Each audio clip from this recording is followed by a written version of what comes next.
கட்சிக்கிற சிங்கம் போல சாத்தான் எழும்பி உங்களுக்கு எத்தனையோ தீமை செய்ய நினைத்தான். பொல்லாத மனிதர்கள் எழும்பி உங்களுக்கு தீமை செய்ய நினைத்தாங்க.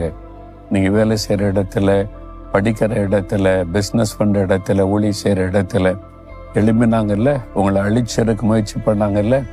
எப்படி இன்னைக்கு உயிரோடு இருக்கீங்க? கர்த்தர் தப்பு வைத்தார்.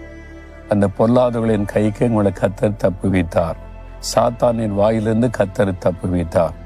இப்பவும் தப்பு வைத்து கொண்டு இருக்கிறார். தினந்தோறும் போராட்டம் தானே, எவ்ரிடே. ஒவ்வொரு நாளும் நமக்கு போராட்டம், பிரச்சனை, நெருக்கம் தான். ஒவ்வொரு நாளும் அவர் தப்பு வைக்கிறார். இனி வர்ற நாட்களிலேயும் என்ன இந்த போராட்டம் முடிவு பெற போவதில்லை. மரணம் வரைக்கும் போராட்டம் இருந்து கொண்டே தான் இருக்கும், ஒவ்வொருத்தர் இருந்து கொண்டே தான் இருக்கும். சாத்தான் போராடி கொண்டே தான் இருப்பான். ஆனால் கடைசி வரைக்கும் ஆண்டவர் தப்பு வைக்கிறவராக இருக்கிறார். அதனால நீங்க பயப்பட தேவையில்லை. விசுவாசத்தோடு சொல்லுங்க, கர்த்தர் இதுவரைக்கும் என்னை தப்பு வைத்தார், இப்பொழுதும் தப்பு வைத்து கொண்டிருக்கிறார், இனிமேலும் தப்பு வைப்பார்.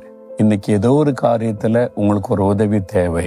ஒரு நெருக்கத்து மத்தியில் இருக்கிறீங்க. பொல்லாத மனிதர்களால் உண்டாகிற நெருக்கம், ஏதோ ஒரு ஏமாற்றப்பட்ட சூழ்நிலையில நெருக்கம். இந்த இக்கட்டிலிருந்து தப்பு வைக்கப்படணும்னு இருக்கீங்கல்ல, இன்றைக்கு ஒரு அற்புதம் நடக்கும். உங்களை ஆண்டவர் தப்பு வைப்பார். கடைசி வரைக்கும் தப்பு வைத்து நடத்துவார். சொன்னு போகாதுங்க, பயப்படாதுங்க. நீங்களும் பவுல அப்போஸ்தலரை போல சொல்லலாம், டேவிட் லிவிங்ஸ்டனை போல சிங்கமே வந்து தாக்கினாலும் ஆண்டவர் என்னை தப்பு வைப்பார் என்று சொல்லி மகிழ்ச்சியோடு சொல்லலாம்.